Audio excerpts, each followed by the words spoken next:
السلام علیکم ورحمۃ اللہ وبرکاتہ، نحمده ونصلی علی رسولہ الکریم، اما بعد فاعوذ باللہ من الشیطان الرجیم، بسم اللہ الرحمن الرحیم، رب اشرح لی صدری ویسر لی امری واحلل عقدۃ من لسانی یفقہوا قولی۔ لو أنزلنا هذا القرآن على جبل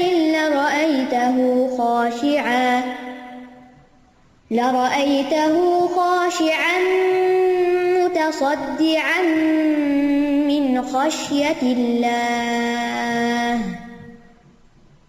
وتلك الأمثال نضربها للناس لعلهم يتفكرون۔ امثال القرآن پروگرام کے سلسلے میں آج ہم روشنی میں رہنے والوں اور اندھیرے میں رہنے والوں کی مثالیں بیان کریں گے۔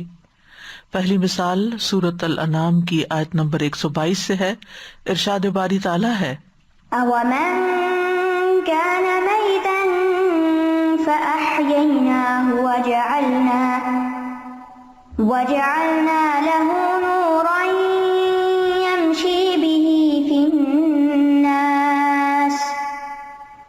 في الناس كمن مثله في الظلمات ليس بخارج منها كذلك زين للكافرين ما كانوا يعملون۔ کیا بھلا وہ جو مردہ تھا پھر ہم نے اسے زندہ کیا اور ہم نے اس کے لیے ایک نور بنا دیا جس کے ساتھ وہ لوگوں کے درمیان چلتا ہے، کیا اس کی طرح ہو سکتا ہے جو اندھیروں میں ہے، ان سے نکلنے والا نہیں۔ اسی طرح کافروں کے لیے وہ کام خوبصورت بنا دیے گئے جو وہ کرتے ہیں۔ دوسری مثال سورۃ النور کی آیت نمبر 40 میں بیان ہوئی ہے۔ ارشاد باری تعالیٰ ہے، أو كظلمات في بحر لجي يغشاه موج من فوقه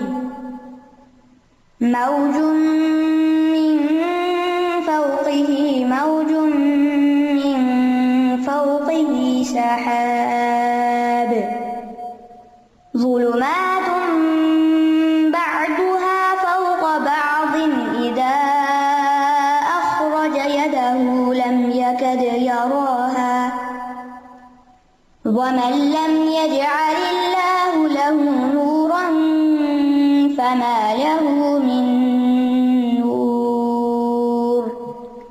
یا ان کافروں کے اعمال کی مثال ایسے ہے جیسے نہایت گہرے سمندر میں اندھیرے ہوں جسے موج نے ڈھانپ لیا ہو، اس کے اوپر ایک اور موج ہو، اس کے اوپر بادل ہوں، بعض کے اوپر بعض اندھیرے ہیں۔ جب وہ اپنا ہاتھ نکالتا ہے تو قریب ہے کہ اسے دیکھ بھی نہ سکے، اور جس کے لیے اللہ نے کوئی نور نہیں بنایا تو اس کے لیے کوئی نور نہیں ہے۔ تیسری مثال سورۃ الملک کی ہے جس میں ہدایت یافتہ اور بھٹکے ہوئے انسان کا فرق بتایا گیا ہے۔ ارشاد باری تعالیٰ ہے، أفمن يمشي مكبا على وجهه أهدى أمن يمشي سويا على صراط مستقيم۔ کیا بھلا وہ جو اپنے چہرے کے بل اوندھا چلتا ہے زیادہ ہدایت یافتہ ہے یا وہ جو سیدھا ہو کر درست راستے پر چلتا ہے؟ تو آئیے ہم پہلی مثال کے سیاق و سباق کے بارے میں دیکھتے ہیں اور اس کی وضاحت کو۔ یہ مثال سورۃ الانعام میں آئی ہے۔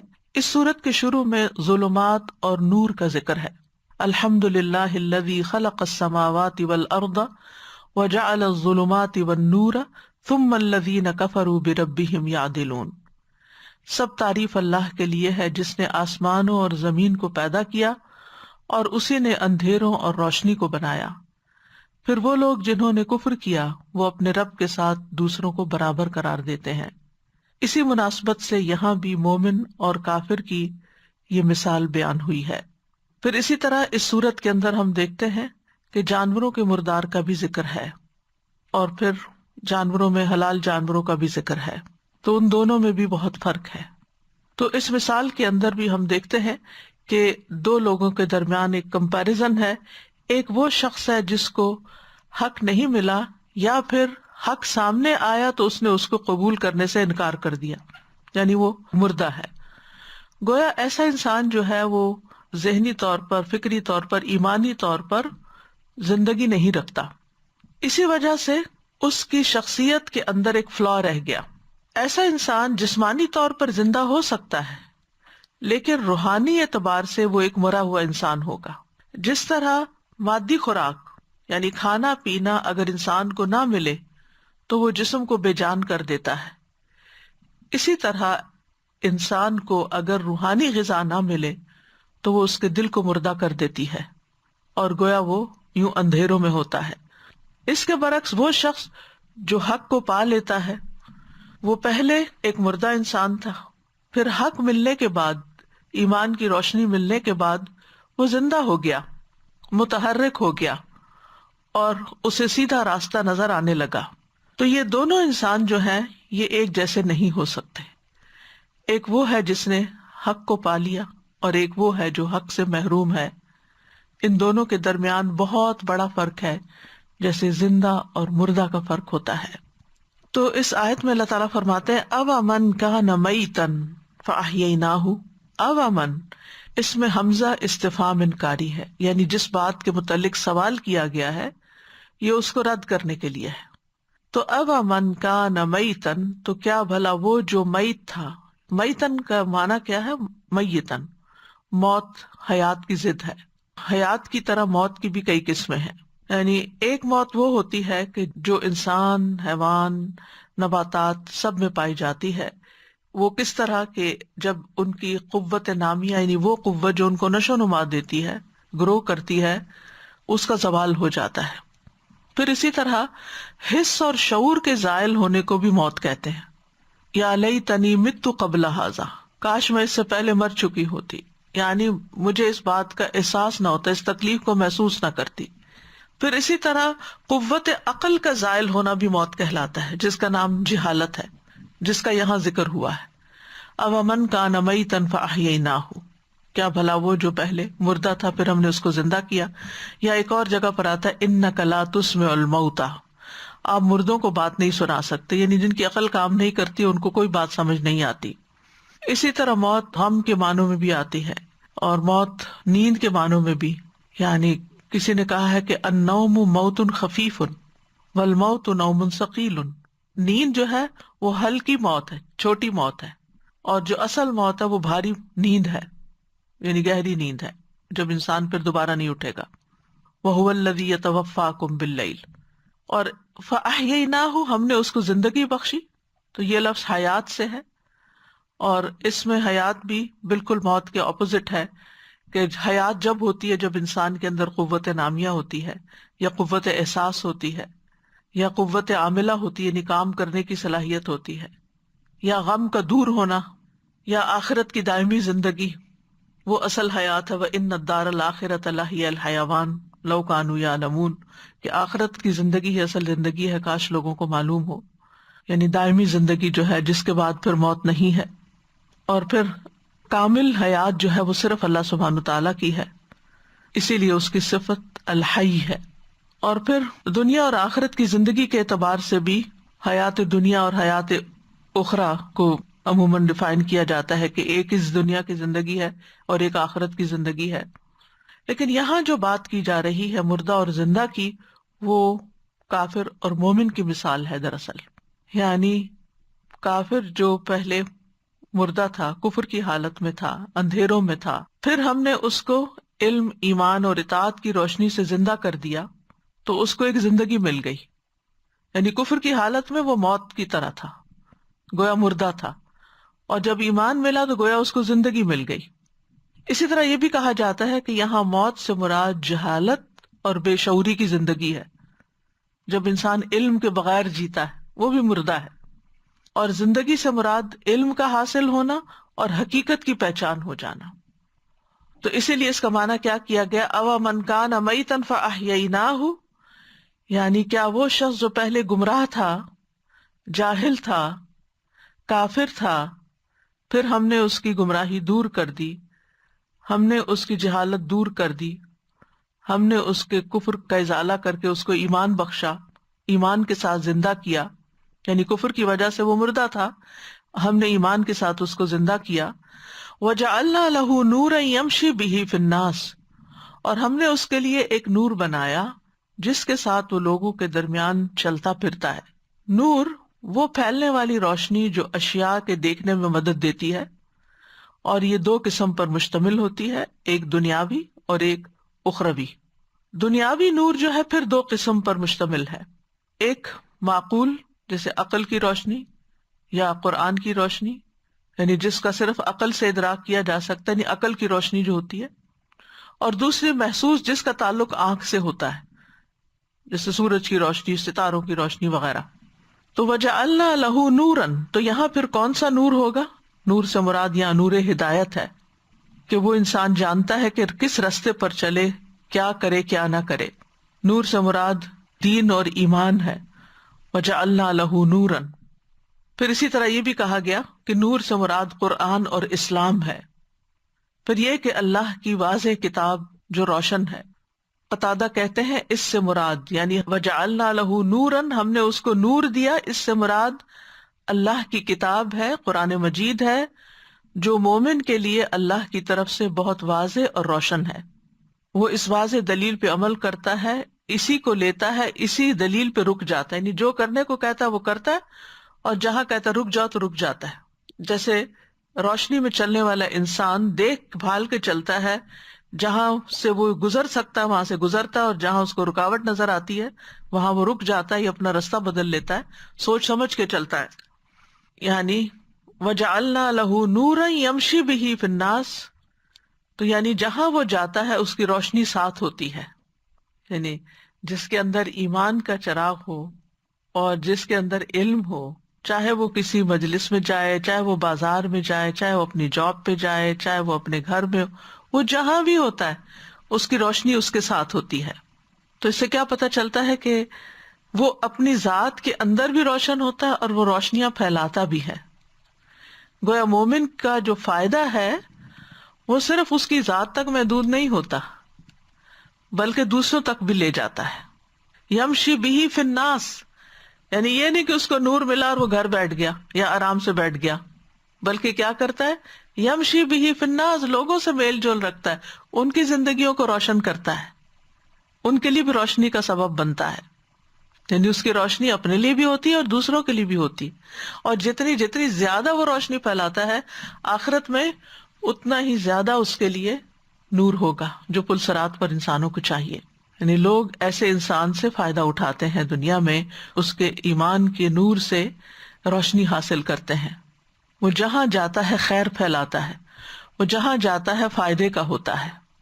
ابن القیم رحمہ اللہ کہتے ہیں کہ وجعلنا لہ نورا یمشی بہ فی الناس، یہ جملہ کئی چیزوں پر مشتمل ہے۔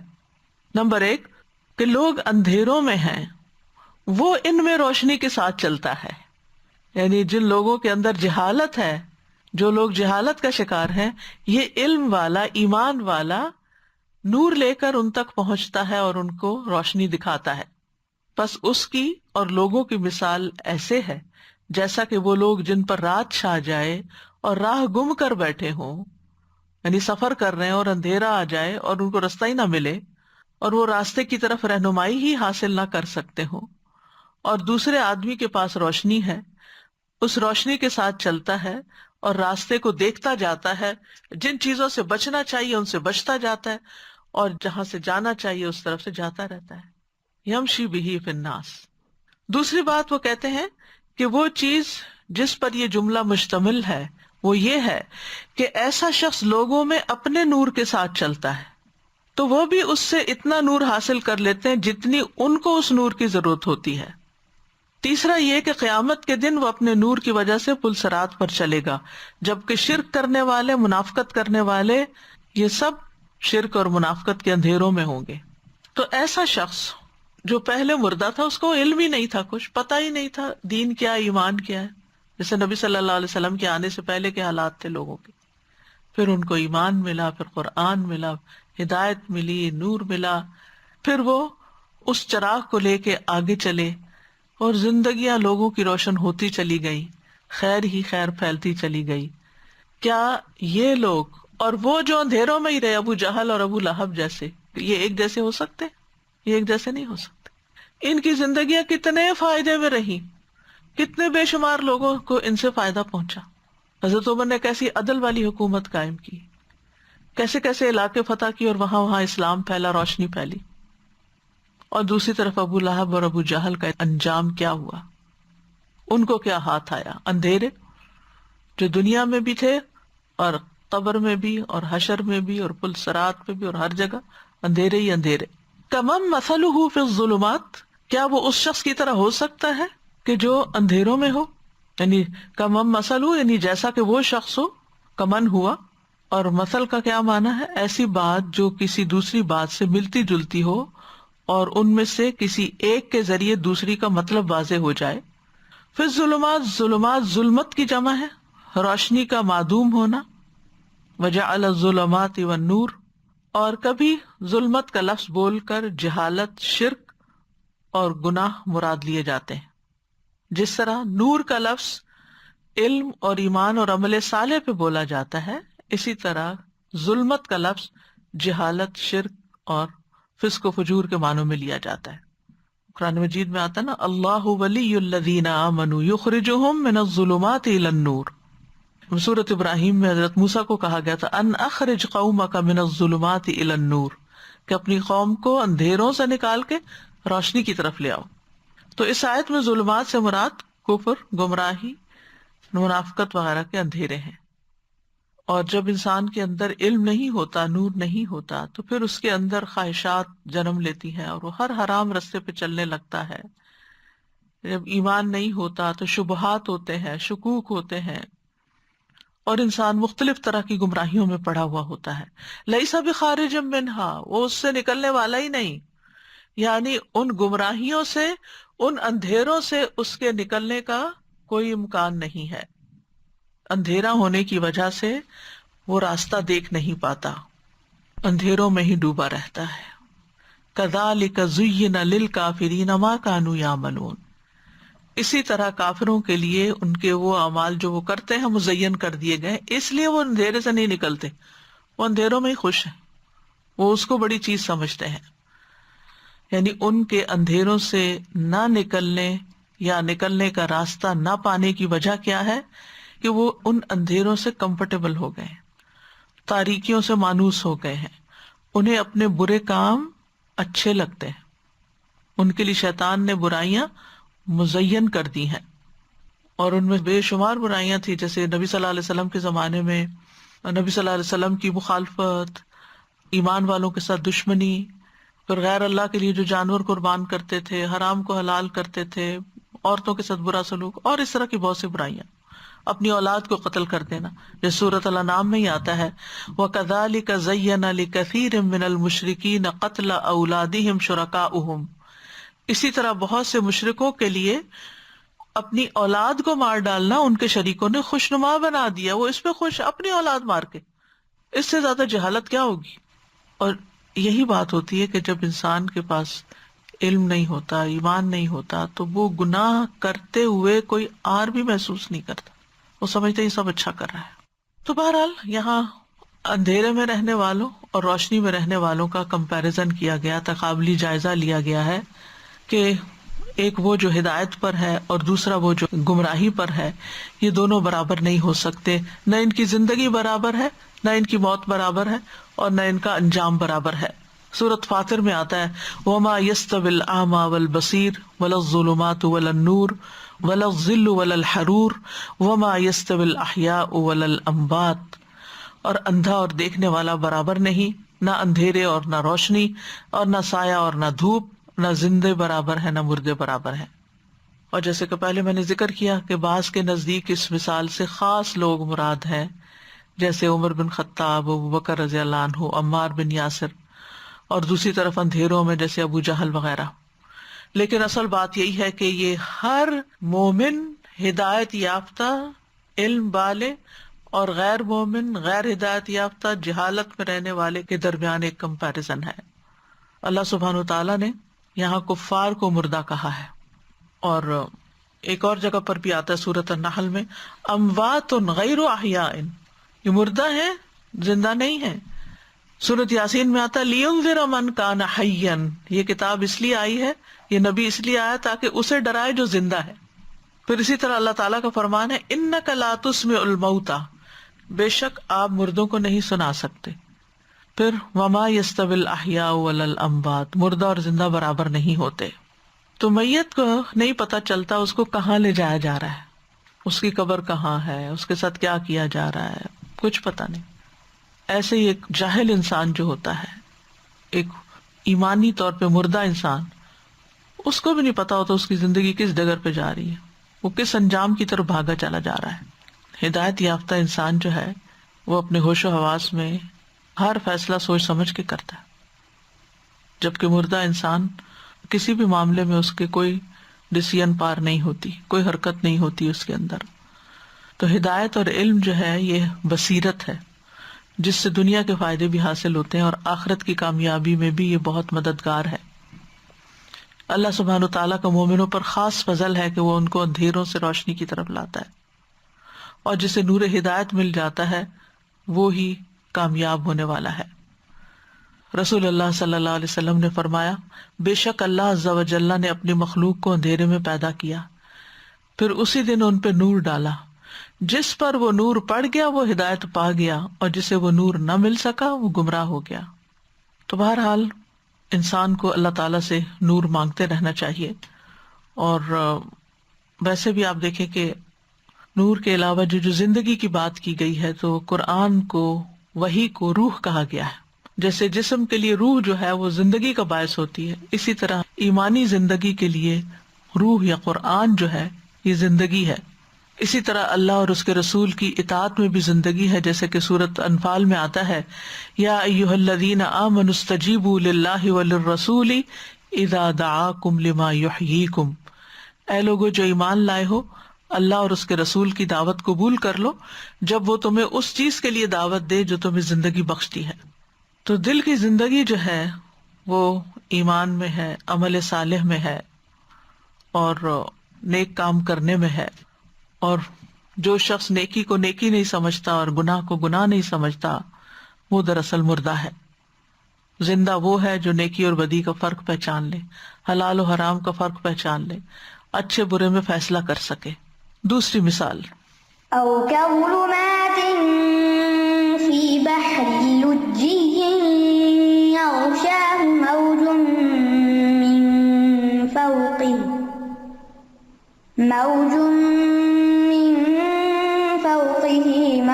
من فوقه سحاب ظلمات بعضها فوق بعض إذا أخرج يده لم يكد يراها ومن لم يجعل الله له نورا فما له من نور. یا ان کافروں کے اعمال کی مثال جیسے نہایت گہرے سمندر میں اندھیرے ہوں جسے موج نے ڈھانپ لیا ہو، اس کے اوپر ایک اور موج ہو، اس کے اوپر بادل ہو، باز پر باز اندھیرے. جب وہ اپنا ہاتھ نکالتا ہے تو قریب ہے کہ اسے دیکھ بھی نہ سکے، اور جس کے لیے اللہ نے کوئی نور نہیں بنایا اس کے لیے کوئی نور ہی نہیں. یہ مثال سورۃ النور میں بیان ہوئی ہے. اس سے پچھلی آیات میں اللہ سبحانہ تعالیٰ نے اپنے نور کی مثال دی ہے، اللہ نور السماوات والارض، اور اس کو ایک پوری مثال کے ساتھ سمجھایا گیا. اس کے بعد ایک اور مثال بیان کی گئی جو کفار کے اعمال کی تھی کہ وہ سراب کی طرح ہیں. اس کے بعد یہ مثال بیان کی گئی. اس مثال میں اللہ تعالیٰ نے بیان فرمایا کہ کافروں کے اعمال خسارے اور تباہی کا سبب ہوں گے، اور پھر اس حیثیت سے ان اعمال کے فائدے کی امید کی جائے گی کہ جو اللہ کی خاطر ہوں گے، ورنہ آخرت کا اندھیرا اس کو لپیٹ لے گا. او کظلمات، یا ان کی گمراہی کی مثال اندھیروں کی طرح ہے، یعنی جو شخص ایمان کی روشنی نہیں پاتا، علم کی روشنی حاصل نہیں کرتا، علم ہدایت کی، تو پھر وہ جو عمل کرتا ہے وہ اعمال ایسے ہیں جیسے اندھیرے ہوں، اور ظلمت نہیں ہے، ظلمات ہے. اور ظلمات کا لفظ جو ہے یہ اندھیرے کے شدید ہونے کا معنی دے رہا ہے، یعنی سخت تاریکی ہے، کثرت بھی ہے، شدت بھی ہے. جیسے مغرب کے وقت بھی ایک اندھیرا ہوتا ہے نا، اور ایک عشاء کے وقت ہوتا ہے، اور ایک اس کے بعد ہوتا ہے. تو آپ دیکھیں کہ ان اندھیروں میں فرق ہے. ظلمات بعضها فوق بعض. اس کو سمجھنے کے اللہ تعالیٰ نے گہرے سمندر کی مثال دی. بحر کہتے ہیں اس وسیع مقام کو جہاں کثرت سے پانی جمع ہو، تو یہ بحر کا لفظ نون ہے ہمارے لیے. لجاج کہتے ہیں کسی ممنوع کام کے کرنے میں بڑھتے چلے جانے کو اور اس پر ضد کرنے کو. لجّ فی الامر، جیسے سورۃ المومنون میں آتا ہے وَلَوْ رَحِمْنَاهُمْ وَكَشَفْنَا مَا بِهِمْ مِنْ ضُرٍّ لَلَجُّوا فِي طُغْيَانِهِمْ يَعْمَهُونَ. اگر ہم ان پر رحم کریں اور جو تکلیفیں انہیں پہنچ رہی ہیں وہ دور کر دیں تو اپنی سرکشی پر اڑے رہیں اور بھٹکتے پھریں. سورۃ ملک میں آتا ہے بل لجوا فی عتو ونفور، لیکن یہ سرکشی اور نفرت میں اور گہرے ہوتے چلے جا رہے ہیں، بڑھتے چلے جا رہے ہیں، گھستے چلے جا رہے ہیں اس میں. تو لجۃ البحر کہتے ہیں سمندر کا وہ بڑا حصہ جس میں پانی بہت گہرا ہوتا ہے، گہرا سمندر. اور سمندر کی گہرائی کتنی ہے یہ انسان اگر جان لے تو اس کے رونگٹے کھڑے ہو جائیں. کہتے ہیں کہ اگر ہم پوری زمین، اس کے اوپر جتنے پہاڑ ہیں، سامان ہے، بلڈنگ، جو کچھ ہے، جو مال اسباب، درخت، حجر، پتھر، لکڑ، جو کچھ ہے سارا اٹھا کے اگر ہم سمندر میں ڈال دیں تو بھی وہ پاٹ نہیں سکتے، اس کو بھر نہیں سکتے. اس کے بعد بھی یہ 2 کلومیٹر گہرا ہوگا، یعنی تقریباً 3 برج خلیفہ کو ایک دوسرے کے اوپر رکھنے جتنا گہرا، اور نیچے ابھی. تو سمندر جو ہے زمین کی پراسرار ترین دنیا ہے. کہتے ہیں اس کا صرف 5% دریافت ہوا ہے، 95% ابھی کسی نے دیکھا ہی نہیں کہ اس میں کیا ہے. یہ زمین کا حال ہے، یہ ہمارے علم کا حال ہے. انسان کسی بھی سمندر میں 100 میٹر کی گہرائی تک جا سکتا ہے، اور اگر مناسب آلات نہ ہو تو وہاں تک جانا بھی بڑا خطرناک ہے. 11 کلومیٹر گہرے سمندر میں صرف ابتدائی 100 میٹر ہی ایسا سمندر کہا جا سکتا ہے جسے انسان نے کسی حد تک دیکھا ہے. غیر معمولی افراد میں سے کچھ ایسے ہیں جو 214 میٹر کی گہرائی تک گئے ہیں، لیکن ایسے لوگ چند ایک ہیں. 500 میٹر بلو ویل کا سب سے گہرا ہوتا ہے، یہ انسان کے مقابلے میں 5 گنا زیادہ ہے. لیکن پینگوئن اس سے مزید نیچے جا سکتی ہیں 35 میٹر کی گہرائی تک. اس جگہ پانی کا دباؤ اتنا زیادہ ہوتا ہے کہ جیسے ایک کوائن کے اوپر ایک پورا ریچھ کھڑا ہو، یعنی کوائن جتنی جگہ پر ریچھ کا وزن جتنا ہو، اتنا پریشر ہوتا ہے پانی کا. تو اگر کوئی چیز وہاں پہنچے تو اس کو، کوئی بھی چیز اس کو ٹکڑے ٹکڑے کر کے رکھ دیتی ہے. جیسے پچھلے دنوں جو سب مرین ڈوبی ہے نیچے، تو ٹوٹ پھوٹ گئی. اور کہتے ہیں کہ 1000 میٹر کے بعد سمندر کا خوفناک روپ شروع ہو جاتا ہے، کیونکہ اس سے آگے سورج کی روشنی ساتھ نہیں دیتی. اور پھر یہ ہے کہ اور بھی اس طرح کے بہت سے پیمانے ہیں. یہ بھی کہا جاتا ہے کہ اگر ماؤنٹ ایوریسٹ کو بھی سمندر میں ڈال دیا جائے تو پتہ نہ چلے کہاں گئی، اتنا گہرا ہے. اب مثال کو آپ دیکھیں، فی بحر لجی، ایسا سمندر جو بڑا ہی گہرا ہے، نیچے نیچے نیچے، بہت گہرے پانی والا. اگر وہاں پر کوئی ہو تو اس کو اپنا ہاتھ بھی دکھائی نہیں دیتا. ہاتھ کا کیوں مثال دی گئی؟ یہ کہنے کی وجہ کہ کوئی چیز دکھائی نہیں دیتی، کیونکہ انسان کا ہاتھ اس کے اپنے زیادہ قریب ہے، تو قریب کی چیز نہیں دکھتی تو دور کی چیز کہاں سے دکھے گی. یہ مثال ہے کافر کے گمراہی میں حیران پریشان ہونے کی، یعنی وہ جو حیرت میں ہے، پریشانی میں ہے، اس کو کوئی پتہ نہیں کائنات کس نے بنائی ہے، کیوں بنائی گئی ہے، مرنے کے بعد کیا ہونا ہے. اندھیرا ہی اندھیرا ہے. وہ اندھیرا اپنی جگہ، اس پر مزید کیا، یغشاہ موج، اس کے اوپر ایک موج ہوتی ہے، من فوقہ موج، اس کے اوپر ایک اور موج. بہت عرصے تک انسانوں کا یہ خیال رہا کہ سمندر میں بس یہ جو اوپر اوپر موجیں ہیں یہی موجیں ہیں، لیکن یہ قرآن کا اعجاز ہے کہ اس سے ہمیں پتہ چلا کہ صرف ایک موج نہیں، نیچے بھی موجیں چل رہی، موج پر موج ہے. اور موجت ان سے ہے، یہ پانی کی وہ مقدار ہے جو سمندر کے پانی سے یا نہر سے اوپر کو چڑھتی ہے، یعنی نیچے سے اوپر کو جاتے ہیں اور پانی کی سطح سے اونچی ہو جاتی ہے. ایک طوفانی سی کیفیت ہوتی ہے اس میں، اور ایک طرف ہوا چل رہی ہوتی ہے جو اس کو پانی کے کنارے کی طرف دھکیلتی ہے. ماج البحر کہتے ہیں سمندر طوفان اور طغیانی کا شکار ہو گیا، یعنی جو چیز سمندر کی طغیانی سے پیدا ہوتی ہے اس کا نام موج ہے، اسے لہر بھی کہتے ہیں. اور اسی طرح یہ بھی کہا گیا کہ ایک لہر آتی ہے ابھی وہ ٹوٹتی نہیں کہ پیچھے سے ایک اور آ رہی ہوتی ہے. اگر آپ چڑھتے سمندر کو دیکھیں، موج پہ موج آ رہی ہوتی، موج پہ موج. یہ تو سطحی موج ہے نا، ایک اندر بھی موجیں ہیں، یعنی ایک اندھیرا ختم نہیں ہوتا تو اس کے اوپر ایک اور اندھیرا ہے. من فوقہ سحاب، اوپر سے یہ ہے کہ بادل بھی چھائے ہوئے ہیں، بادلوں کا بھی اندھیرا ہے، سورج بھی نہیں ہے. تو سمندر کی تہہ میں اس اندھیرے کا حال کیا ہوگا؟ اس سے زیادہ اندھیرا کہیں ہو ہی نہیں سکتا، شدید اندھیرا. اور ظلمات کا لفظ جیسے پہلے بھی میں نے ذکر کیا، شدت سختی کے لیے بھی استعمال ہو رہا ہے کیونکہ جمع کا صیغہ ہے. تو ظلمات کہہ کے اللہ نے کافروں کے اعمال مراد لیے ہیں، اور بحر اللجی سے مراد کافر کا دل ہے، اور موج سے مراد اس کے اوپر چھائی ہوئی جہالت، شکوک و شبہات، حیرت اور پریشانی ہے. اور سحاب سے مراد کافر کے دل پہ لگا ہوا ٹھپا اور مہر ہے. تو اللہ تعالیٰ نے 3 اندھیروں کا یہاں ذکر کیا، سمندر کا اندھیرا، موجوں کا اندھیرا، بادلوں کا اندھیرا. تو کافروں کا بھی یہی حال ہوتا ہے کہ وہ بھی عقیدے کا اندھیرا، ایمان نہیں، قول کا اندھیرا یعنی کوئی سیدھی بات نہیں، اور عمل کا اندھیرا یعنی بات بھی بغیر علم کے اور عمل بھی بغیر علم کے. اور ان کی روحیں پیاسی کی پیاسی، چاہے وہ دنیا کے بڑے بڑے کارنامے اور کرشمے کر لیں، ان کے نفوس حیران و پریشان ہیں، وہ خواہشات اور شکوک و شبہات کا شکار ہیں، اندھیروں میں بھٹک رہے ہیں. ظلمات بعضها فوق بعض، بعض اندھیروں کے اوپر مزید بعض اندھیرے، یعنی بہت زیادہ تاریکی، تہ بتہ تاریکی. مطلب یہ کہ ان کے اندر بھی جہاں شرک کا اندھیرا ہوتا ہے، جہالت کا اندھیرا ہوتا ہے، شکوک و شبہات کا اندھیرا ہوتا ہے، پھر گمراہی کا اندھیرا ہوتا ہے، تو تہ بتہ شر چڑھا ہوا ہے. جیسے سورت الجاسیہ میں آتا ہے، افرأیت من اتخذ الہہ ہواہ، کیا بھلا دیکھا تم نے اس شخص کو جس نے اپنا معبود اپنی خواہش کو بنا لیا. وَأَضَلَّهُ اللَّهُ عَلَىٰ عِلْمٍ، اور اللہ نے اسے علم کے باوجود گمراہ کر دیا.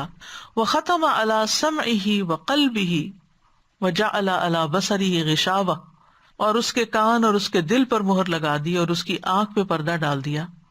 فَمَن يَهْدِيهِ مِن بَعْدِ اللَّهِ أَفَلَا تَذَكَّرُونَ، تو اللہ کے بعد اسے کون ہدایت دے گا؟ کیا تم نصیحت حاصل نہیں کرتے؟ کیا تمہیں سمجھ نہیں آتی؟ ابی ابن کعب اللہ تعالیٰ کے اس فرمان کے بارے میں کہتے ہیں کہ اس کا مطلب یہ ہے کہ یہ 5 قسم کے اندھیروں میں چلتا ہے. اس کی گفتگو اندھیرا ہے، اس کا عمل اندھیرا ہے، اس کا داخل ہونا اندھیرا ہے، اس کا نکلنا اندھیرا ہے، قیامت کے دن اس کا جہنم کی طرف ٹھکانا بھی اندھیرا ہے. تو دنیا میں مانوی اندھیرا، قبر میں بھی اندھیرا اور آخرت میں بھی اندھیرا. اذا اخرج یدہ لم یکد یراہا، اندھیرا اس قدر ہے کہ ہاتھ دکھائی نہیں دیتا، اگر وہ اپنا ہاتھ بھی نکالے تو ہاتھ بھی نہیں پتا ہوگا کہ کہاں ہے، کس شکل کا ہے. ومن لم یجعل اللہ لہ نورا فما لہ من نور، اور اللہ جس کے لیے نور نہ بنائے، جس کو نور عطا نہ کرے، تو اس کے لیے تو پھر کوئی نور ہے ہی نہیں. یعنی جس کو اللہ تعالیٰ ایمان نہ دے، ایمان کی توفیق نہ دے، جس کو اللہ تعالیٰ اپنی کتاب کا علم نہ دے، اپنے نبی کی سنت کا علم عطا نہ کرے، تو اس کے لیے پھر کوئی ہدایت نہیں ہوتی کہ جس کو وہ پکڑے. وَمَن يُضْلِلِ اللَّهُ فَلَا هَادِيَ لَهُ، اور اس کے مقابلے میں مومن کے ساتھ کیا معاملہ ہے؟ يَهْدِ اللَّهُ لِنُورِهِ مَن يَشَاءُ، اللہ اپنے نور کی طرف جس کی چاہتا ہے رہنمائی کر دیتا ہے. راتب نابلسی کہتے ہیں کہ یہ مثال قرآن کا معجزہ ہے، اور وہ کہتے ہیں کہ اس سے پہلے کوئی نہیں جانتا تھا، اور اب ریسنٹلی یہ انکشاف ہوا ہے کہ سمندر میں ایک بالائی طبقہ ہے اور ایک نچلا طبقہ ہے. یعنی ایک سمندر میں دراصل 2 سمندر ہوتے ہیں، ایک سمندر اوپر ہے اور ایک سمندر نیچے، اور ہر سمندر کی موجیں الگ ہیں اور ہر سمندر کے پانی کی لہریں الگ ہیں. یعنی ایک اوپر کے حصے میں لہریں ہیں اور ایک نیچے کے حصے میں ہیں، اور ہر سمندر کی اپنی اپنی خصوصیات ہیں. اور جو دوسرا سمندر ہے نیچے والا، اس میں گھٹا ٹوپ اندھیرا ہے. 200 میٹر کے بعد ایسی تاریکی ہے کہ آپ اس میں کچھ بھی دیکھ نہیں سکتے. یونس علیہ السلام وہاں تک گئے تھے، اسی لیے انہوں نے جب اللہ کو پکارا، وَنَادَى فِي الظُّلُمَاتِ، کیونکہ مچھلی کا غوطہ میں نے آپ کو بتایا نا 500 میٹر تک ہوتا ہے، 200 میٹر تک تو ایسے روشنی ختم ہو جاتی. تو ایک تو رات کا اندھیرا تھا، دوسرا سمندر کی گہرائیوں کا، تیسرا مچھلی کے پیٹ کا اندھیرا. وَنَادَى فِي الظُّلُمَاتِ أَلَّا إِلَٰهَ إِلَّا أَنتَ سُبْحَانَكَ إِنِّي كُنتُ مِنَ الظَّالِمِينَ. تو اللہ سبحانہ تعالیٰ نے ان کو وہاں سے نکال، مچھلی اوپر آئی، اس نے ان کو باہر نکالا، دن کی روشنی ہوئی، تو اللہ تعالیٰ نے ان کے غم پر غم سے ان کو نجات عطا کی۔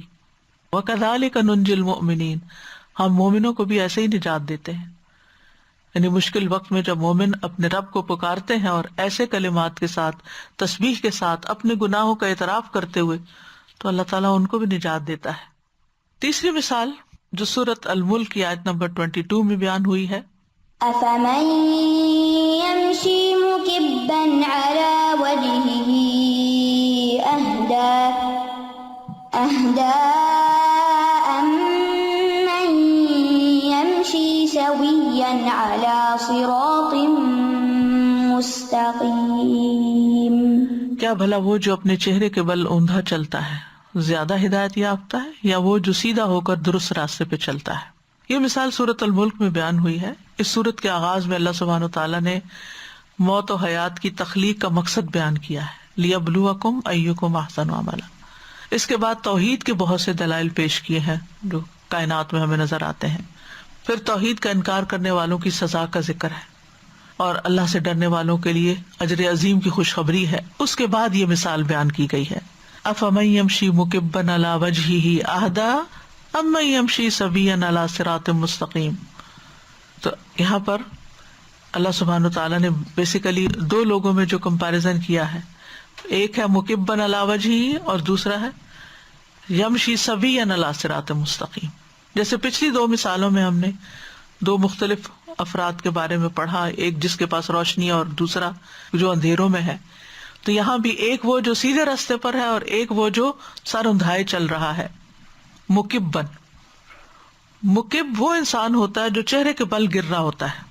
جب کوئی کسی کو پچھاڑ کے الٹ کر دے، الٹا کر کے گرا دے، آپ نے دیکھا ہوگا کشتی کھیلتے ہیں جب کبڈی وغیرہ ہوتی ہے اس میں اس کو ریسلنگ میں گراتے ہیں تو منہ کے بل گراتے ہیں، یعنی اس کا چہرہ زمین کے بل کر دیتے ہیں۔ اب ایک شخص کھڑا ہے اور ایک زمین پہ لیٹا ہوا ہے الٹے منہ، کیا ان دونوں کو ایک جیسی چیزیں نظر آئیں گی؟ نہیں۔ جو کھڑا ہے سیدھے راستے پہ چل رہا ہے، سامنے دیکھ رہا ہے، اسے ہر چیز واضح نظر آ رہی ہے، اور ایک جس کا منہ نیچے ہے اس کو تو کچھ بھی نظر نہیں آ رہا کہ دائیں کیا ہے بائیں کیا ہے۔ تو زیادہ ہدایت یا زیادہ صحیح راستہ کس کے پاس ہے؟ اَمَّن يَمْشِي سَوِيًّا عَلَى صِرَاطٍ مُسْتَقِيمٍ۔ سوی وہ انسان ہوتا ہے جس کی جسمانی بناوٹ اور قد و قامت انتہائی مضبوط ہوتی، اسٹرانگ، اسٹریٹ کمر والا، سیدھا چلنے والا۔ اَمَّن يَمْشِي سَوِيًّا عَلَى صِرَاطٍ مُسْتَقِيمٍ، یعنی وہ ایسے راستے پہ چلتا ہے صراط مستقیم پر جس کے اندر کوئی کجی نہیں، کوئی ٹیڑھ نہیں۔ تو یہ بھی مومن اور کافر کی مثال ہے پچھلی مثالوں کی طرح، کیونکہ مومن جو ہے وہ دین حق کو مضبوطی سے تھام لیتا ہے، ہدایت کو قبول کر لیتا ہے اور اس کے اوپر چل پڑتا ہے۔ اس کے راستے میں کوئی ایسی چیز نہیں ہوتی کہ جس سے ٹھوکر کھائے اور وہ لڑکھڑا کے گر پڑے اور منہ کے بل جا گرے، جبکہ کفر کرنے والے، باطل کے دین پہ چلنے والے ایسے لوگ ہوتے ہیں کہ جو ٹھوکریں کھاتے ہیں، منہ کے بل گر پڑتے ہیں، ایک مصیبت سے جان چھوٹتی ہے تو دوسری میں جا پڑتے ہیں، ان کو سیدھا راستہ ہی نہیں ملتا۔ ہم سب جانتے ہیں کہ اللہ سبحانہ تعالیٰ نے ہمیں سننے، دیکھنے، سوچنے کی صلاحیتیں عطا کی ہیں۔ تو ایک وہ شخص ہوتا ہے کہ جو اپنی ان صلاحیتوں سے فائدہ اٹھا کے چیزوں کو ان کی حقیقت کے رنگ میں دیکھتا ہے، ان کے حقیقی روپ میں دیکھتا ہے، کیا چیز فائدہ مند ہے، کیا نقصان دہ۔ لیکن ایک شخص وہ ہوتا ہے کہ جو اپنی عقل سے کچھ بھی کام نہیں لیتا، وہ کچھ انالائز نہیں کرتا، نہیں دیکھتا نفع نہ نقصان، جو کوئی اس کو جو بتاتا ہے ادھر ہی چل پڑتا ہے، اس کی اپنی عقل کام نہیں کرتی، جو ظاہر میں دیکھا اسی کے پیچھے چل پڑے۔ تو یہ وہ انسان ہے جو جانور کی طرح سر جھکائے ہوئے بس ایک ہی ڈگر پہ چلتا چلا جا رہا ہے، اپنی عقل سے کوئی کام نہیں لیتا۔ اور دوسرا وہ ہے کہ جو بات سنتا ہے، اس کو سمجھتا ہے، اس کی تحقیق کرتا ہے، اس کی صحت کو یعنی اس کی درست ہونے کو جاننے کی کوشش کرتا ہے، وہ اپنے ذاتی خول سے نکل کر سچائی کو دریافت کرتا ہے۔ تو یہ وہ شخص ہے جو بالکل ہموار راستے پر، سیدھے راستے پہ چل رہا ہے۔ اب جو شخص نیچے گرتا ہے وہ کون ہے؟ یہ وہ ہے جو اپنی خواہشات کے ہاتھوں مجبور ہوتا ہے اور خواہشات اس کو ذلیل کرتی ہیں، وہ اس لیے کبھی بھی ہدایت نہیں پا سکتا۔ ہدایت کی راہ اس کو ملتی ہے جو سر اٹھا کے چلے، آگے پیچھے دائیں بائیں دیکھ کے چلے، ہوشیار رہے. جیسے آپ گاڑی چلا رہے ہوتے ہیں تو آپ چاروں طرف دیکھ رہے ہوتے ہیں، آپ کا دھیان ہوتا ہے ادھر کیا ہو رہا ہے، ادھر کیا ہو رہا ہے، پیچھے کیا ہو رہا ہے، چاہے شعوری طور پر یا لاشعوری طور پر، لیکن آپ الرٹ رہتے ہیں. تو مومن بھی زندگی کی شاہراہ پہ چلتے ہوئے الرٹ ہوتا ہے، آگے پیچھے دائیں بائیں دیکھتے ہوئے چلتا ہے. اور اللہ نے انسان کو سارے جانوروں کے بنسبت اسٹریٹ سیدھا بنایا ہے، سیدھا قد اسی لیے عطا کیا ہے. وہ اس جانوروں کی طرح زمین پہ جھکا ہوا نہیں ہے، اور نہ ہی وہ اسی طرح اندھا دھند تقلید کرتا ہے. تو خواہشات کے پیچھے چلنے والوں کی یہاں مثال دی گئی، جیسے پیچھے کتے کی مثال دی گئی تھی، وَلَٰكِنَّهُ أَخْلَدَ إِلَى الْأَرْضِ، کہ وہ علم والا جو خواہشات کی تکمیل میں دین سے ہدایت سے دور ہو جائے اور اس کو چھوڑ دے اور دنیا کے پیچھے چل پڑے، تو دنیا کا کتا ہے اور ہانپنے والا کتا ہے، لالچی کتا ہے جو ہر چیز کو سونگ رہا ہے اور ہر چیز کو سمجھتا کہ شاید اس میں اس کے لیے کوئی فائدے کی چیز ہو، دنیا کے اعتبار سے دنیا کی لذتوں میں جیتا ہے. تو ایسا شخص جو دنیا کی لذتوں میں جیتا ہے اور اس کو ہدایت کی کوئی پرواہ نہیں، اس نے آنکھیں بند کی ہوئی ہیں، ہر چیز سے غافل ہے، اس کو صرف یہ پتا ہے کہ اس کی اپنی خواہش کیسے پوری ہونی ہے. تو تینوں مثالوں سے جو بات ہمیں یہاں سمجھ آتی ہے وہ یہ ہے کہ فائدے میں وہ انسان ہے جس کے پاس ہدایت کی روشنی ہے اور جو سیدھے راستے پہ چل رہا ہے. اور سیدھے راستے پہ چلنے کے لیے اس کو جو چیز مددگار ہے، مدد دیتی ہے، وہ قرآن ہے. اور قرآن کو قرآن میں نور کہا گیا، وَأَنزَلْنَا إِلَيْكُمْ نُورًا مُبِينًا، ہم نے آپ کی طرف ایک واضح نور نازل کیا ہے. قرآن اندھیروں سے روشنی کی طرف لے جانے کا باعث ہے. رسول یتلو علیکم آیات اللہ مبینات لیخرج الذین آمنوا وعملوا الصالحات من الظلمات الی النور، ایک ایسا رسول جو تمہیں اللہ کی واضح آیات پڑھ کر سناتا ہے تاکہ ایمان لانے والوں اور نیک عمل کرنے والوں کو تاریکیوں سے نکال کر روشنی کی طرف لائے. تو قرآن جو ہے یہ حکمت کی روشنی ہے. کعب کہتے ہیں قرآن کو لازم پکڑ لو کیونکہ وہ عقل کی تیزی، حکمت کی روشنی اور علم کا سر چشمہ ہے. پھر اس کے بعد یہ کہ رسول اللہ صلی اللہ علیہ وسلم بھی نور ہے، اور نور سے مراد فزیکل نور نہیں، اس سے مراد مانوی اعتبار سے نور ہے، ہدایت کا ذریعہ ہے.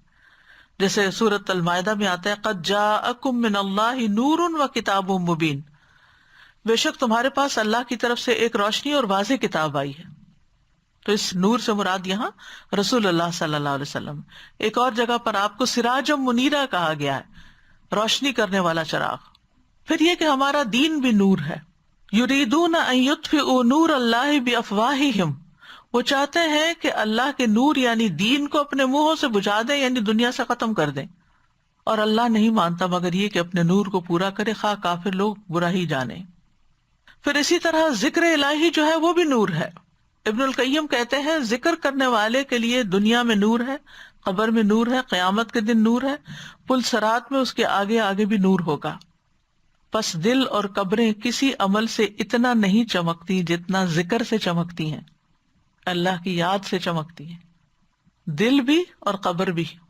أَفَمَنْ كَانَ مَيْتًا فَأَحْيَيْنَاهُ وَجَعَلْنَا لَهُ نُورًا يَمْشِي بِهِ فِي النَّاسِ كَمَنْ مَثَلُهُ فِي الظُّلُمَاتِ لَيْسَ بِخَارِجٍ مِنْهَا. تو یہاں جو شخص میتن فاحییناہ والا ہے یہ مومن شخص ہے، یہ اللہ پر ایمان لانے کے ساتھ ساتھ اس کے ساتھ محبت کرنے کے ساتھ اس کی معرفت اور اس کا ذکر کرنے کے ساتھ روشن ہے. اور دوسرا وہ جو اللہ کے ذکر سے غافل ہے تو وہ تو اندھیرے میں ہی ہے اور اللہ سے اور اس کی محبت سے روگردانی کرنے والا ہے، ایمان ہی نہیں ہے اس کے اندر، یا خواہشات میں ڈوبا ہوا ہے، زنا، شراب، حرام کام، ان چیزوں کے پیچھے دوڑ رہا ہے. پھر یہ بات یاد رکھنی چاہیے کہ نبی صلی اللہ علیہ وسلم اللہ سبحانہ تعالیٰ سے نور مانگا کرتے تھے اور نور والی دعا جو ہے وہ کثرت سے پڑھتے تھے. فجر کی سنتوں اور فرض کے درمیان پڑھی جانی چاہیے کم از کم ایک دفعہ تو ضرور دن میں، اور اگر ہر نماز کے بعد آپ پڑھ لیں اپنے مسنون اذکار کی جگہ یا ان کے ساتھ تو بہت فائدے کی چیز ہے. اللہم اجعل فی قلبی نورا وفی بصری نورا وفی سمعی نورا آخر تک. اسی طرح قرآن نور ہے، اللہ کا دین نور ہے، اللہ کے رسول نور ہے، اور جو گھر اللہ نے اپنے مقرب اولیاء کے لیے تیار کیا ہے وہ بھی چمکتا دمکتا نور ہے. ابن قیم کہتے ہیں اللہ آسمانوں اور زمین کا نور ہے، اور اللہ کے اسماء یعنی نام جو ہے وہ نور ہے، اور اللہ کے چہرے کے نور سے تمام تاریکیاں چمک اٹھتی ہیں۔ تو مومن کے لیے دنیا اور آخرت میں نور ہی نور ہے۔ پھر یہ ہے کہ انسان کی قبر میں روشنی ہوتی ہے اگر انسان ایمان اور عمل صالح کے ساتھ دنیا سے جاتا ہے۔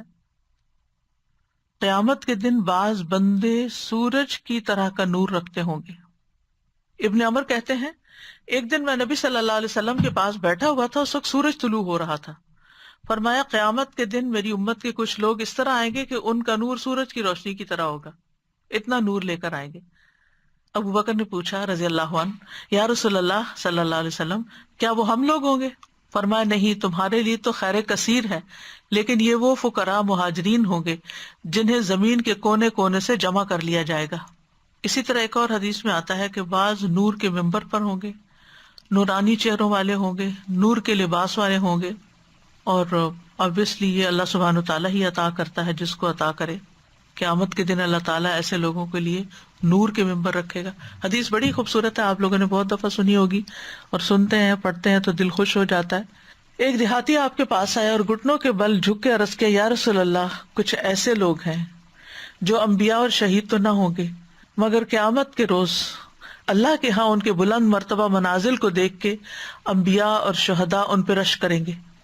ان لوگوں کے اوصاف ہمیں بتائیے کہ وہ کون ہوں گے جن پر انبیاء بھی رشک کریں گے۔ آپ اس دیہاتی کا سوال سن کے خوش ہو گئے۔ فرمایا یہ وہ لوگ ہوں گے جن کا نہ نسب نامہ لوگوں میں معروف ہوگا، نہ قبیلہ، بلکہ اجنبی قبائل سے تعلق رکھتے ہوں گے، ان کے درمیان کوئی رشتہ داری نہیں ہوگی، وہ اللہ کی وجہ سے ایک دوسرے سے محبت کرتے ہوں گے اور صف بندی کرتے ہوں گے۔ قیامت کے دن اللہ ان کے لیے نور کے ممبر رکھے گا اور انہیں ان پر بٹھائے گا، ان کے چہرے نورانی کر دے گا اور ان کا لباس بھی نور کا ہوگا۔ قیامت کے دن سب لوگ خوف زدہ ہوں گے، یہ خوف زدہ نہیں ہوں گے، یہ وہی اولیاء اللہ ہوں گے جن پر نہ کوئی خوف ہوگا اور نہ وہ غمگین ہوں گے۔ تو یہ آخرت کا نور ہے جو لوگوں کو ملے گا۔ پھر پل صراط میں نور ہوگا، یوم تری المؤمنین والمؤمنات یسعی نورہم بین ایدیہم وبایمانہم بشراکم الیوم، جس دن تم ایمان والے مردوں اور ایمان والی عورتوں کو دیکھو گے ان کی روشنی ان کے آگے آگے اور ان کی دائیں طرف دوڑ رہی ہوگی۔ آج تمہیں ایسے باغوں کی خوشخبری ہے جن کے نیچے نہریں بہ رہی ہیں، ہمیشہ ان میں رہنے والے ہو، یہ تو بہت ہی بڑی کامیابی۔ اس کے برعکس غیر مومن جو ہے وہ دنیا میں بھی اندھیروں میں بھٹک رہا ہے، کنفیوژن کا شکار ہے، اس کے اندر جو سوال اٹھتے ہیں ان کا کوئی جواب نہیں ہے اس کے پاس، اور نتیجتاً وہ آخرت میں بھی اندھیروں میں ہی ہوگا۔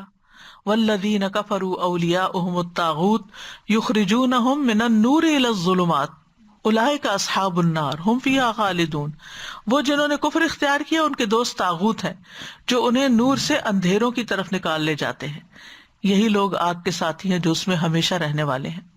اسی طرح وہاں پر منافق کا نور بجھ جائے گا، جس دن منافق مرد اور عورتیں ان لوگوں سے کہیں گے جو ایمان لائے، ہمارا انتظار کرو، ہم تمہاری روشنی سے کچھ روشنی حاصل کر لیں۔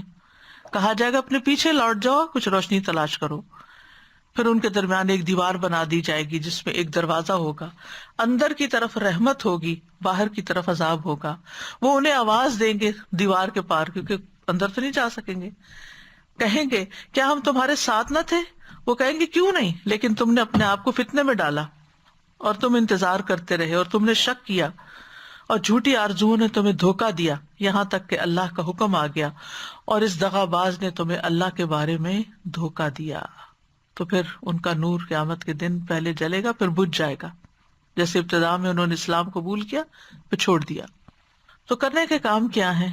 اللہ کی کتاب کو تھام لیں جو نور کا سرچشمہ ہے، منبع ہے، اللہ سے نور ہدایت مانگے، اللہ کی کتاب کا خود بھی علم حاصل کرتے رہیں اور دوسروں کو بھی اس کی تعلیم دیں، کفر، جہالت اور معصیت کے اندھیروں سے بچیں اور دوسروں کو بھی اندھیروں سے نکالیں، اور اللہ سے نور کی دعائیں مانگتے رہیں۔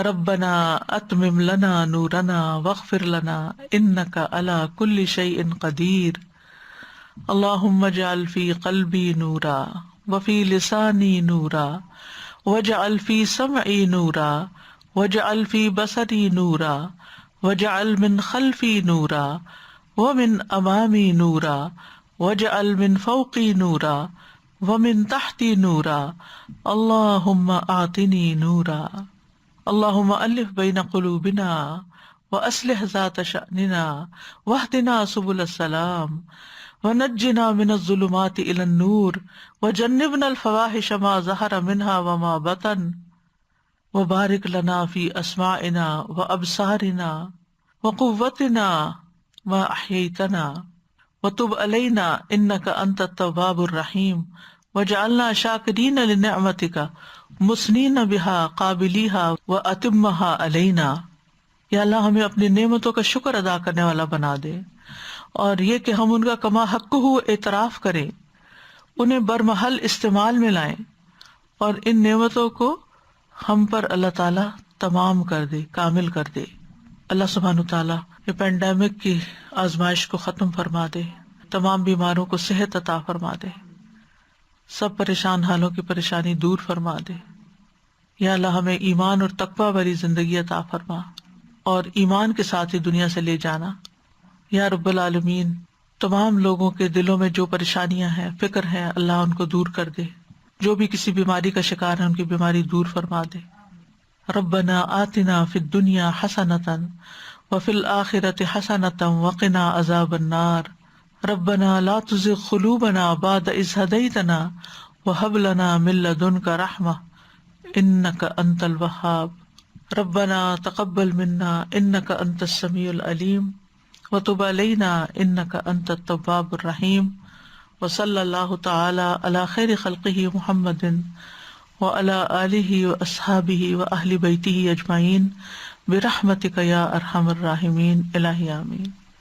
لو أنزلنا هذا القرآن على جبل لرأيته خاشعا متصدعا من خشية الله وتلك الأمثال نضربها للناس لعلهم يتفكرون.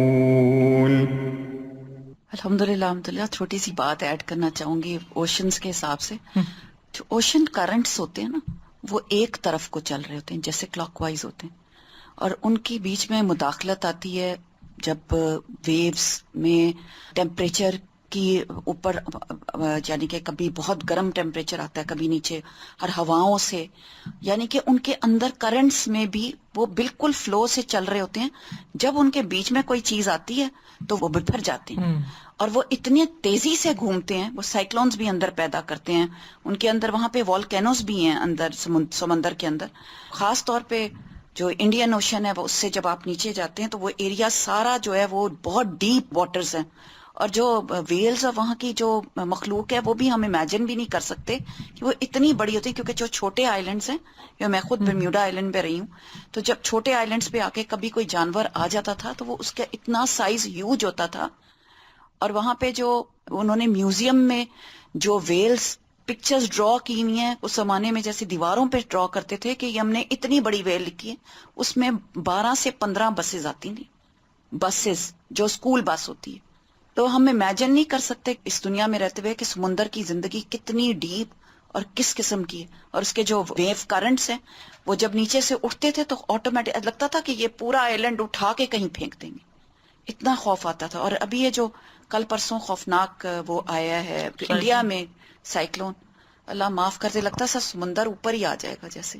اللہ تعالیٰ ہمیں بچا کے رکھے. یہ سمندر کی جو موج کے اوپر موج جو ہے، یہ ایسی زبردست مثال ہے کہ انسان، نبی صلی اللہ علیہ وسلم تو کبھی سمندر انہوں نے دیکھا ہی نہیں تھا، اور اتنی بڑی، اور انہیں تو پتہ ہی نہیں تھا کہ سمندر کے اندر کیا ہے. اور اس کی اسٹڈی اتنی زبردست ہے، کیسے قرآن کھول کھول کے ہمیں بتاتا ہے. اللہ تعالیٰ ہمیں اس کے اور نور کی وضاحت، اور اللہ تعالیٰ ہمیں یہ نور عطا فرمائے کہ ہم اس کو پڑھ سکیں. جزاک اللہ خیر استاد. وإياكم. وآخر دعوانا ان الحمد للہ رب العالمین. سبحانک اللہم وبحمدک، اشہد ان لا الہ الا انت، استغفرک واتوب الیک. السلام علیکم ورحمۃ اللہ وبرکاتہ.